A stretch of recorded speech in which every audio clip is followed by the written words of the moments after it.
ফিরে এলাম সোমবারের সন্ধ্যেবেলায় চ্যানেল ওয়ানে বই আড্ডা লিখাচ্ছে অনুষ্ঠান নিয়ে। আজকে আমাদের অনুষ্ঠানে অতিথি হিসেবে এসছেন তরুণ তুর্কি কুবলয় বসু। কুবলয় মূলত কবি, কিন্তু গল্পে বা আখ্যান রচনাতেও তার আগ্রহ রয়েছে। কুবলয়, তুমি আরো নানা কাজের সঙ্গে যুক্ত, যেমন আমরা জানি যে বলতেই হবে হ্যালো টেস্টিং বলে একটা অনলাইন পত্রিকা, যেটা গত 2 বছর ধরে শারদীয়া সংখ্যা প্রিন্টেড হয়ে বেরোচ্ছে এবং বেশ আলোড়ন তুলেছে বাংলা কবিতায়। অনেক গুরুত্বপূর্ণ কবি তার থাকে সেখানে এবং তোমাদের উপস্থিতি থাকে, তুমি সেখানে যুক্ত আছো। এইটা নিয়ে যদি দু এক কথা বলো। আসলে আ একটা ভালো মানের পত্রিকা করার ইচ্ছা আমার মধ্যেও ছিল। তো আ বিভিন্ন চাপে সেটা করে উঠতে পারিনি। আ বন্ধু রাজদীপ পুরী যখন আ আমাকে এই প্রস্তাব আ দিলেন ২০২০ সালে করার জন্য, তো মূলত অনলাইন হিসাবেই শুরু করেছিলাম আমরা। প্রচন্ড পরিশ্রম করে লেখা জোগাড় করে রাজদীপ পুরীর অক্লান্ত পরিশ্রমে ওয়েবসাইট সাজানো এসবই হয়েছিল। তো যখন সবার কাছে গ্রহণযোগ্য হতে শুরু করলো, তখন অনেকেই বললেন যে, "এটা ছাপিয়ে বের করার মুদ্রিত চেষ্টা করো। সংখ্যা বের করা যায় কিনা?" তো প্রত্যেক মাসে মুদ্রিত সংখ্যা বের করা আমাদের পক্ষে সম্ভব হয়তো হতো না। তো আমরা ঠিক করি যে, অন্তত পুজো সংখ্যাটি যদি মুদ্রিত করা যায়। আচ্ছা, এই অনুপম রায়কে তোমরা ধরলে কি করে? আ অনুপম রায় আ অনুপমের কবিতা পেয়েছিল। হ্যাঁ, অনুপম রায় মূলত সঙ্গীত শিল্পী। কিন্তু আমি অন্তত ব্যক্তিগতভাবে জানি তিনি নিজেকে কবি বলতে পছন্দ করেন। তো আমাদের মূল লক্ষ্য ছিল যে যারা মূলত গায়ক হিসেবে পরিচিত, গান লিখিয়ে সুরকার হিসেবে পরিচিত, তো তাদের কবিতা কি আমরা পড়তে পারি না? তো আমরা শিলাজিৎ এবং অনুপম রায়ের সঙ্গে যোগাযোগ করেছিলাম। তো অনুপম রায় ১ম যোগাযোগেই আমাদেরকে কবিতা দিতে রাজি হয়েছেন এবং একদম ১ম বছর যেটা অনলাইন সারদা সংখ্যা ছিল আমাদের, সেখান থেকেই হ্যালো টেস্টিং পরিবারে অন্তর্ভুক্ত হয়ে যান এবং আমরা আ শেষ বছর তার থেকে একটি গল্প চেয়েছিলাম। এবং চমৎকার একটি গল্প আমাদের দিয়েছিলেন তিনি এবং ভালো রকম সাড়া পেয়েছিলাম সেই গল্পে। এবং এবারে কি রূপম ইসলাম আ সেটা আমরা এখনো আ ঠিক ডিসাইড করনি? করিনি। কারণ পুজো সংখ্যার ফাইনাল কি করতে পারি, সূচি কিরকম হওয়া যেতে পারে সেটা নিয়ে আমরা এখনো চূড়ান্ত কিছু ভাবিনি। তো দেখা যাক, হয়তো হতেও পারে।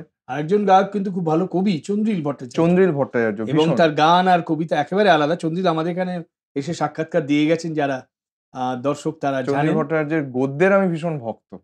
বুদ্ধ তো ভীষণ আছে, ভালো। অনেক গদ্যের বই আছে, কবিতাও খুব ভালো এবং দীর্ঘদিন আমাদের ৯০ দশকের শুরু থেকেই চন্দ্রিল একদম, একজন অন্যতম উল্লেখযোগ্য কবি। একেবারে। আচ্ছা, তোমার আরেকটা কথা সেটা জানবার, সেটা হচ্ছে যে পিনাকি ঠাকুর, তুমি তুমি তার সঙ্গ করেছো কখনো? তোমার সঙ্গে দেখা হয়েছে ইত্যাদি? আ আমার সঙ্গে ব্যক্তিগতভাবে যে সরাসরি দেখা হয়েছে তা নয়। কিন্তু তার আ কবিতার ভক্ত ছিলেন। কবিতার ভক্ত আমি ভীষণভাবে। কারণ আ আপনি, পিনাকি ঠাকুর এদের কবিতা যখন 'হ্যারে শাশ্বত' বা তারও আগে 'অঙ্কে যত শূন্য পেলে আমরা রইলাম' এই বইগুলো একটা সময় পাগলের মতো পড়েছি। আপনার স্কুল অফিস ছাপাখানা এগুলো না পড়লে মনে হয়নি কখনো যে নিজে লেখা শুরু করা যেতে পারে।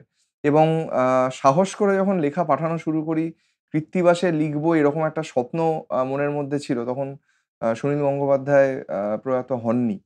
তো তখন কিন্তু আমি আ লেখা যখন পাঠিয়েছিলাম আ পিনাকি ঠাকুরের কাছে পৌঁছেছিল লেখা এবং একদম কৃত্তিবাসের যখন ১ম বার আমার লেখা প্রকাশিত হয়েছিল, আমার কবিতা দিয়েই কৃত্তিবাসের একদম ১ম পাতা শুরু কবিতার পাতা হয়েছে। শুরু হয়েছিল। এটা আমার কাছে অত্যন্ত আনন্দের ব্যাপার ছিল। তো আমার সঙ্গে ব্যক্তিগতভাবে ২-১ বার আ নন্দন রবীন্দ্রসদন চত্বরে বিভিন্ন অনুষ্ঠানে দেখা হয়েছে, অল্প কথা হয়েছে। কিন্তু তার আচমকা চলে যাওয়াটা আমার কাছে অত্যন্ত ধাক্কার ব্যাপার ছিল। কারণ এটা অপূরণীয় ক্ষতি। কারণ তার আরো অনেক লেখা আমাদের দেওয়া বাকি ছিল বলে আমি মনে করি। কারণ তার যে লেখা, তার যে লেখার মাদকতা সেটা এখনো আচ্ছন্ন করে আছে। আর বিনায়কের সঙ্গে তোমার এত সম্পর্ক হলো কি করে? আ কবি বিনায়ক বন্দ্যোপাধ্যায়, উম কুবলয় কিন্তু প্রায় তার মন্ত্রশিষ্য বলা যায়।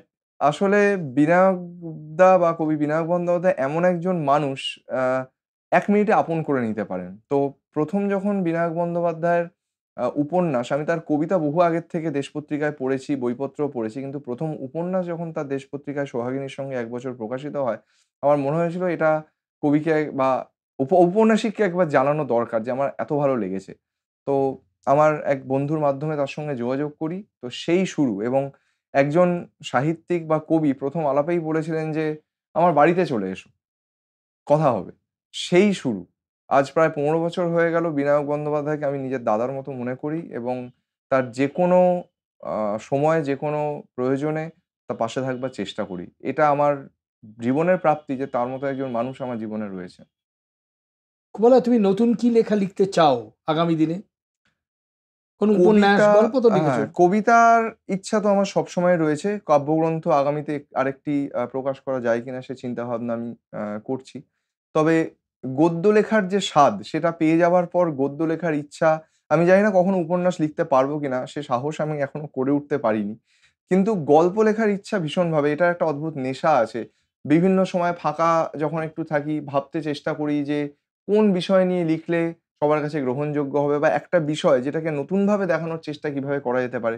এবার একেবারে আমরা বোধহয় শেষ পর্যায়ে চলে এসেছি। তোমার আর একটা কবিতা আমরা শুনে নিই। আমি আ 'জাতকমালা' শীর্ষক সিরিজ থেকে একটি কবিতা পড়ছি। ইতিহাস আমার প্রিয়, বারবারই আমার কথায় সেটা উঠে এসছে।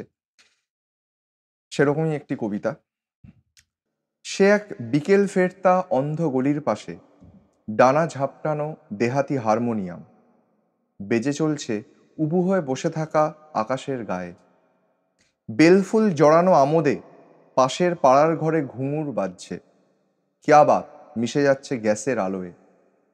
টালমাটাল এক সওয়ারি নিয়ে ব্রহ্মাণ্ড ঘুরে টানা রিকশা থেমে গেল শেষ রাত্তিরে। ওপাশে চাঁদের সীমারেখা, জলের ওপর দিয়ে বাতাস সংকেত। তোপদাগা থেমে গেলে কলম নামিয়ে খড়খড়ি বন্ধ করলেন রবিবাবু। নিষিদ্ধ পল্লীর আনাচে কানাচে ভাসছে মোহমুদ্গার। বাহ! নিষিদ্ধ পল্লী তোমার চেনা জায়গা? না, তবে তুমি বিভিন্ন এত লেখায় সমাজকে ভয় পেয়ে আড়াল আবডাল তৈরি করো, এখানে স্পষ্ট করে এসব লিখছো কেন? লিখছি, তার কারণ এই কবিতাটা যেটা ডিমান্ড করছে তাতে এই প্রসঙ্গটা আসতে হতো। এবং বিভিন্ন তাতে লেখা, সমাজে কি বললো না বললো তোমার কিছু যায় আসে না, না? না, না, না। একজন লেখক বা কবি বা সাহিত্যিককে এত ভয় পেয়ে লিখতে গেলে তো লেখা কলম নামিয়ে রাখা উচিত। তাকে একটু সাহসী হতেই হবে। হতেই হবে। বিতর্ক হতে চাইলে হোক, কিন্তু তাতে যদি লেখা বন্ধ করে দিতে হয় তাহলে লেখকের সম্মান বা লেখকের গুরুত্ব তো থাকে না। বেশ, নির্ভয়, অকপট তরুণ প্রজন্ম। আজকে আমাদের সঙ্গে ছিলেন বাংলা সাহিত্যের অন্যতম একজন তরুণ তুর্কি, কুবলয় বসু। অনেকক্ষণ কথা বললে কুবলয়, তোমাকে ভালো অনেক লাগলো, ধন্যবাদ, ভীষণ ভালো কৃতজ্ঞতা। লাগলো। নমস্কার।